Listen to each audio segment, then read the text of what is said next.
Hi, hello. My name is Jordi Puntí, and I'm a Catalan fiction writer. First of all, let me say I'm very thankful to the Catalan Institute and to the Farragut Fund for inviting me to take part in the Book and Roses Festival for San Jordi in New York. It's a pity that I cannot be there for obvious reasons, but in any case, I'm here in this rainy day in Barcelona, and I'm very happy and very glad to talk to you about my most recent book in English, which is This Is Not America. It's a collection of short stories that was published last year by Atria Books and translated by Julie Wark. What is this? I'll tell you a little bit about the book, and then I will read a couple of pages for you. So This Is Not America is a collection of 9 stories that I've written over the years. Actually, most of them were commissioned by, magazines, newspaper, collective books, all these kind of things that you write under certain circumstances, sometimes with a constriction, like saying, okay, you have to write something that takes place in just certain day of June, or it has to be a character with these peculiarities, all these kind of things. So when I decided to put them all together, I realized that I had more than 20 of these short stories that I had written in the last 15 to 20 years. And then I realized that, okay, could this be a whole book? So what I did is to go back to all of them, read them. Some of them, I realized that they were not any more interesting for me, but some others they did. So what I did was to start to rewrite them, especially the oldest ones, in the sense of trying to give the whole collection, the whole book, a sense of unity. I know the unity normally comes from your style, but of course if your style has changed over the years, so it's not the same, you're not the same person that you were when you were writing, if you were 34 or 44, or right now like I'm 52. So what I did was, as I said, to do a sort of rewriting. I changed some things, some others I left them because I liked them, and then there was, for example, a short story which was written for a pornographic collection. So what I did, it was to somehow eliminate the most pornographic parts which were not interesting anymore for me, and instead of that I gave some more value to the psychological profile of the characters. This rewriting over the time made me realize one thing, that there are some aspects that you put in your stories that even if time passes, they keep the essence of the time when you wrote them. You may try to change them, rewrite them, but in the end you will realize that they stay the same, which is an interesting idea, because you cannot change everything, and that's also good for the short story itself. So, but one of the things that I realized, one of these common grounds that was in the book, it was music. So I just found out, I was not aware of that before, but I just found out that almost in every story there was some music. There was some band playing, there was some song heard on the radio, and most of the time this music had value in the story. Let's say it was not something anecdotal, but it gave an atmosphere, or it portrayed the character, the feelings of a character. So it's, for example, it's not the same if you put a song by The Cure, it's not the same if it's Friday I'm in Love, which is a very joyful song, or if it's a song like The Hanging Garden, I think the name is, which is a very dark song. So the moment the song comes up, of course, that the atmosphere of the page changes. So in this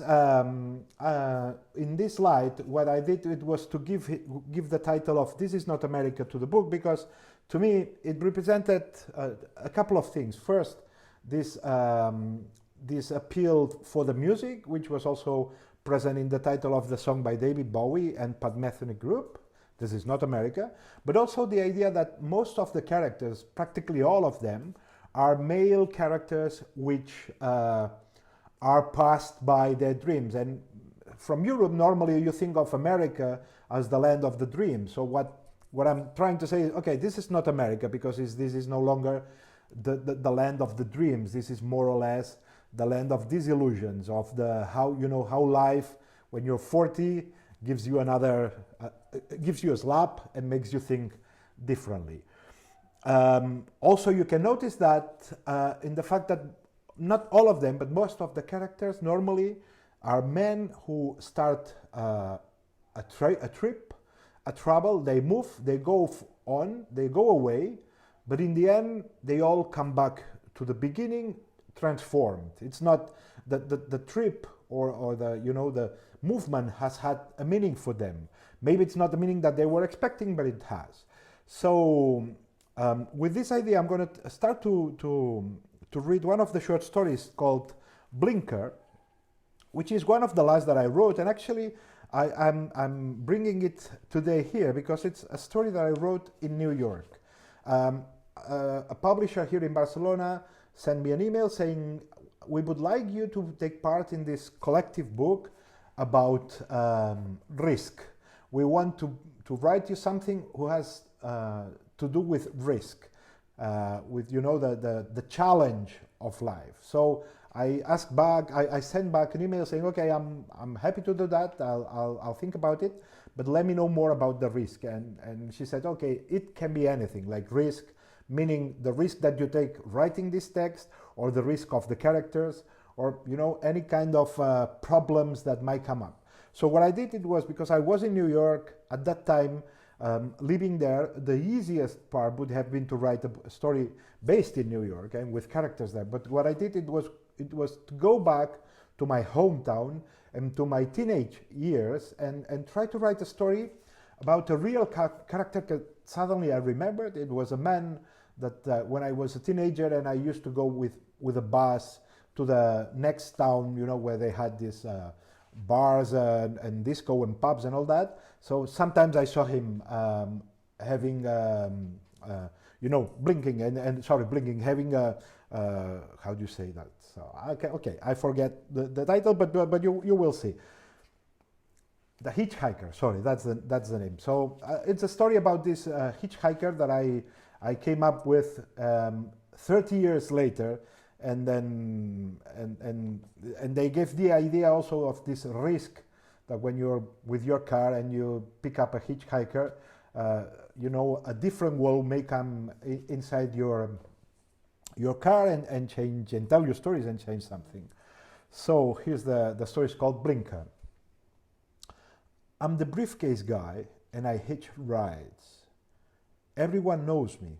Well, when I say everyone, I mean all the folk who regularly take the road from Vic to San Quirze, or from San Quirze to Vic and beyond. Hundreds of people who one day or another have glanced at me when they've driven past, or looked at me with a sneer as if they're bothered by the fact that I'm there all alone, or deliberately avoided eye contact. Sometimes I imagine them at home, having dinner, looking for something to talk about. Today I saw the guy hitchhiking outside Vic. The briefcase guy. That's creepy, she says, with a pointless shiver that starts and stops right there. They say these things because I've got a clown's face, a clown without makeup, and everyone knows that clowns are scary, especially out of context and with no kids to amuse. I know because I look in the mirror at home and pull faces. I can see that I've got an agreeable, confident expression, but it only takes the movement of a couple of muscles to contract it into a grim mask. My reddened, slightly bulbous nose, rosacea, not booze, big mouth, thick, arched eyebrows, brown head and curly hair all conspire to turn me into a diabolical goblin, or worse, a diabolical old man on the lookout for heaven knows what.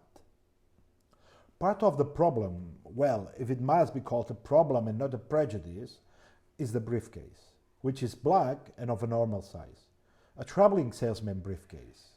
I've discovered that if I hitch with the back on the ground beside me, they stop more than when I'm thumbing a ride with my right hand and hanging on to the handle of the briefcase with the left one. It must be because then it looks as if I'm on the move, in a hurry to get someplace, or maybe fleeing from some thorny situation. And normally, people don't go looking for problems. You keep discovering these kinds of details over time. At first, when I started to get cold in those milky misted mornings of fall, I used to wear a long coat with a tartan flannel lining, which I inherited from a traveling salesman uncle. It didn't take me long to work out that it did me no favors.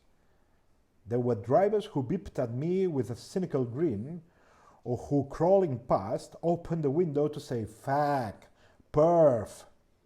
People are influenced by cliches they see on television, and a guy standing on the road with his coat half buttoned has to be a flasher. Then I got myself a black pre-style coat, and it was plain sailing after that. The tie too, you understand, that didn't fit with the image of a hitchhiker. A man wearing a tie must have a car, and if not, he's faking and there's something fishy about him. Swindler, pusher, gangster, who knows? I'm telling you this from my own experience. I've been hitching 4 times a week for more than 15 years. Always Tuesdays and Fridays, except in vacation periods and national holidays. Always the same route.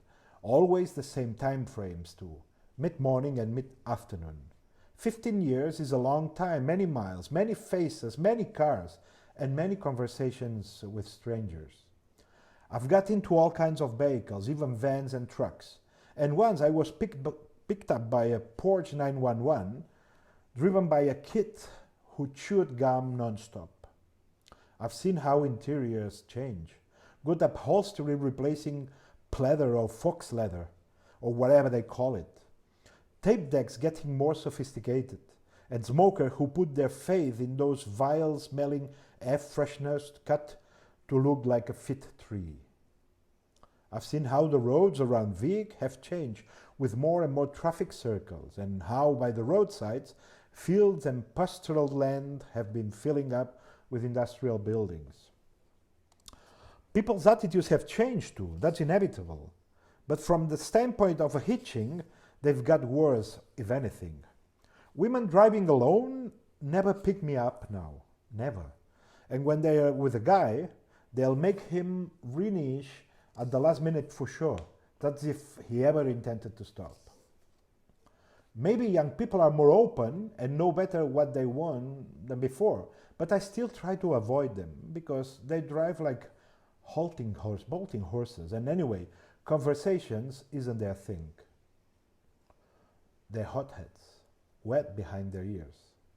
Over the years, I've become a bit of a sybarite, if I can put it like that, and I have to be really desperate to get in a car with 2 or 3 kids.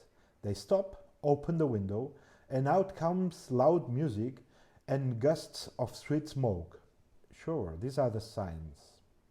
So here you have one of the paradoxes of hitchhiking. I'm scared of some drivers and they are scared of me. Yet actually it's simple. You flick your blinker on, stop for a few seconds, lower your window, look at the hitchhiker in the eye, ask where he's going and say, "Okay, get in." And if you don't trust him, you lie. "Sorry, I'm going somewhere else." That works for them and works for me too. I know there's one thing that complicates everything. Of course, the damn briefcase. The mystery of the briefcase. What's inside it? Since a driver only has a few seconds to decide, the imagination has to work very fast. There are before people and after people. Some see the hatchet I'm going to use to kill them and chop them up. Others, bundles of banknotes I've stolen from someone I've already killed. Some ask me as soon as I get in the car to break the ice and maybe to drive away dark forebodings. "So, are you a traveling salesman?" They think they know me, so they've seen me somewhere, or they feel sort of superior because they are helping me. Sometimes I can see they're tense, so I prefer to lie, because that calms them. I say, "Yeah, that's right. I'm a salesman. I have several answers, perfected by habit, on my TV-schooled imagination." "Oh, so you are a traveling salesman?" they ask. "Well, at least I try," I say, patting on the briefcase. You got me, guilty." I raise my hand as if about to swear on the Bible. "Yeah, but don't worry, I won't try to sell you anything today," I say. It's not always easy, but I try to guide the conversation so they don't go changing the subject and come up with something weird. I invent a kind of salesman's job, but it has to be something big, so I can't carry samples, for example, only catalogs, which I won't get out because I don't want to bore them. I represent a company making a construction cranes, for example. I sell garden swimming pools. I specialize in cinema seats. I've invented a lot of professions for myself, and more than once I've had to improvise an expert's description, piling on unnecessary details and absurd technical flourishes, which are more difficult to detect. I must admit that at moments like this, the adrenaline of deceit makes me sweat, yet it also gives me a feeling of inner well-being, as if at last what I've been doing all these years is really paying off. Okay, so I stop here. This, as I said, it was the beginning of the short story Blinker, and that's all. Thank you very much. If you like the story, you can find it. I hope you enjoyed the Book and Roses Day and all what these people, the Farragut Foundation, the Catalan Institute, the Ramon Llull Institute, they all have prepared for us online, and have a good time. See you. Bye-bye.